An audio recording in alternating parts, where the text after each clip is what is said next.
Você pergunta e eu respondo. No vídeo de hoje eu vou responder as principais perguntas que eu recebi na última semana lá no meu Instagram. E tenho a certeza que uma delas pode ser a sua. Então fique comigo até o final desse vídeo. Mas antes, você ama empreendedorismo? Olá, meus empreendedores, tudo bem com vocês? Meu nome é Cauê Oliveira e sejam todos bem-vindos. Hoje eu vou responder 3 perguntas sensacionais. Por isso, é muito importante que você fique comigo até o final desse vídeo. Tenho a convicção que uma delas é a sua dúvida ou que você não sabia que era assim que funcionava. Mas antes de começar as respostas, eu preciso pedir 2 favores para você. O primeiro é: não esqueça de deixar o seu like e o segundo, o seu comentário. Tanto um quanto o outro é extremamente importante para mim. E de quebra, vou pedir o terceiro favor. Se você ainda não é inscrito, está esperando o quê? Inscreva-se agora e ative o sininho para receber vídeos de qualidade. Essa semana foi bem difícil selecionar as 3 perguntas, porque teve muitas perguntas boas. Na verdade, todas as perguntas, elas são boas porque é a sua dúvida. Mas o meu critério de escolha são perguntas que eu enxergue que seja dúvida da maioria das pessoas ou de grande parte das pessoas que me seguem. E essa semana foi bem difícil, mas eu consegui selecionar as 3 perguntas que eu vou responder agora. E a primeira pergunta é da Tayane Ferreira. Acha importante utilizar o Shopee Ads todos os dias, mesmo que seja um valor baixo? Uma excelente pergunta, e eu vejo que muitas pessoas utilizam o Ads da maneira errada. Uma parte das pessoas acreditam que o Ads ele vai funcionar se eu ativar ele. Então a pessoa nunca utiliza ele, vai ter uma grande oferta da Shopee, eu vou e ativo o Ads. Aí ela vai achar que vai vender muito e acaba se frustrando. Um outro grupo de pessoas utilizam Ads por um tempo e depois param de utilizar. E com a minha experiência, e olha que eu já fiz muitos testes, o Ads, quanto mais ele rodar, quanto mais você configurar, mais resultados você vai ter.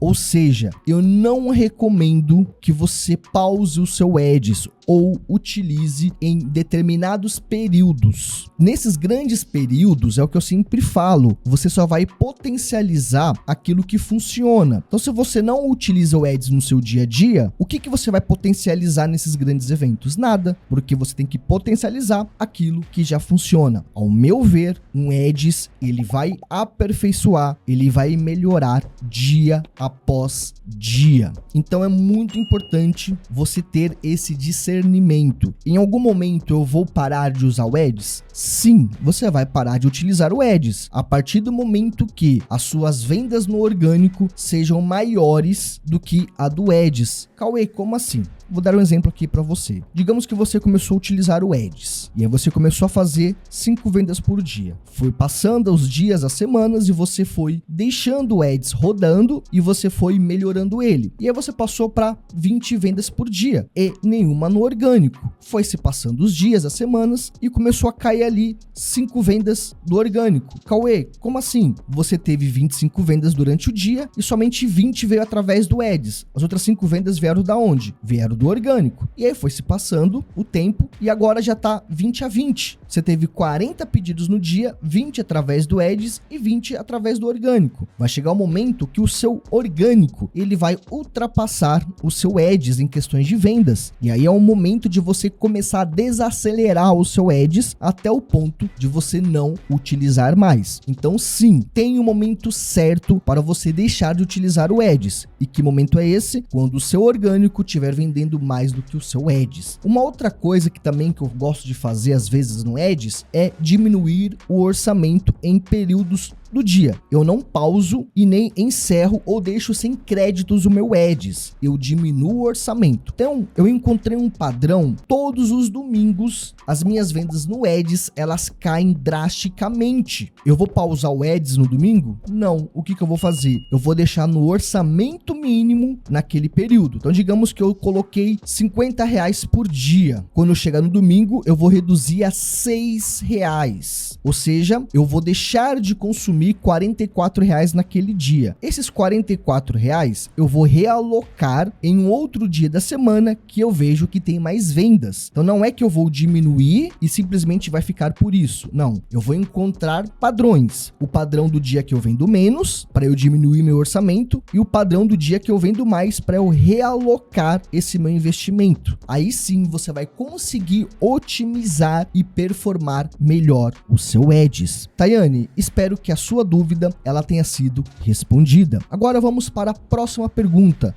Douglas X Carvalho. Qual ROI considerável bom? Outra pergunta de Ads. Primeira coisa para a gente nivelar. O que é o ROI? O ROI é basicamente o quanto que eu estou investindo pelo retorno que eu estou tendo. Então, basicamente assim, eu investi R$100 e me retornou R$500 de investimento. Significa que o meu ROI foi de 5. O meu investimento retornou 5 vezes ele. Vou dar um outro exemplo. Digamos que eu tenha investido R$10. Ok? Desses R$10, o meu retorno foi de R$80. Significa que o meu ROI foi de 8, ou seja, o meu investimento retornou 8 vezes. É basicamente assim que a gente calcula o nosso ROI. Ele é uma proporção entre investimento versus retorno, ok? Ficou entendido o que é o ROI? Agora que conseguimos nivelar, vamos à sua pergunta. O que é considerável um ROI bom? Quanto maior for o nosso ROI, melhor ele vai ser. Se eu tenho um ROI de 5, significa que retornou 5 vezes. Se eu tenho um ROI de 10, significa que retornou 10 vezes. Ok? Então, quanto maior for o ROI, melhor. Só que tem um grande problema nisso. A gente calcula o investimento versus o retorno bruto, não líquido. Então, dependendo da sua margem de lucro, você pode ter um ROI de 30 que você vai fechar negativo, porque a sua precificação tornou a sua margem de lucro muito baixo. Você pode levar em consideração o ROI? Sim, você pode levar em consideração o ROI, mas não pode esquecer da sua margem de lucro, porque é ela que vai determinar. Se eu tenho uma margem de lucro mais curta, eu tenho que ter um ROI muito alto para compensar isso. Se eu tenho uma margem de lucro maior, mais longa, eu não preciso ter um ROI tão alto assim para compensar. Então lembre-se que o ROI, ele não é a única forma de determinar se você é lucrativo ou não. Você tem que mesclar, você tem que encontrar um equilíbrio com a sua precificação barra lucratividade. Combinado? Agora vamos à última pergunta. Biel_Mouro. Atingiu o limite no EPP. Alguma dica para diminuir o imposto? Antes de responder o Biel, vale lembrar que, se você quer que eu responda a sua dúvida aqui, você deve me seguir lá no Instagram. Uma vez por semana eu abro a caixinha de perguntas e aí você vai fazer a sua pergunta. Se eu ver que a sua pergunta pode ser a dúvida de outras pessoas, eu vou trazer aqui para o canal. Caso eu não enxergue isso, eu vou te responder lá mesmo no Instagram. Ou seja, de um jeito ou de outro, a sua pergunta ela vai ser respondida. E também gostaria de fazer um convite. Você quer a minha ajuda para destravar e escalar as suas vendas de forma assertiva e o mais rápido possível, seguindo o meu método que eu utilizo todos os dias nas minhas contas? Então, clique no primeiro comentário fixado. Agora, retornando aqui. Biel, sim, existem maneiras de você diminuir o imposto. Por motivos de nivelamento de conhecimento, o EPP, ele é um enquadramento do ME. Então, microempreendedor, você tem faturamento de até 720 mil nos últimos 12 meses. E aí, quando você ultrapassa, você vai colocar ali um EPP, para você ter mais limite de faturamento nos últimos 12 meses. Tirando o MEI, qualquer outro enquadramento, ME, EPP, LTDA, limitada, todos pagam os impostos sobre as notas emitidas. E não serve somente para quem é EPP, serve para todo mundo que emite nota fiscal, exceto o MEI.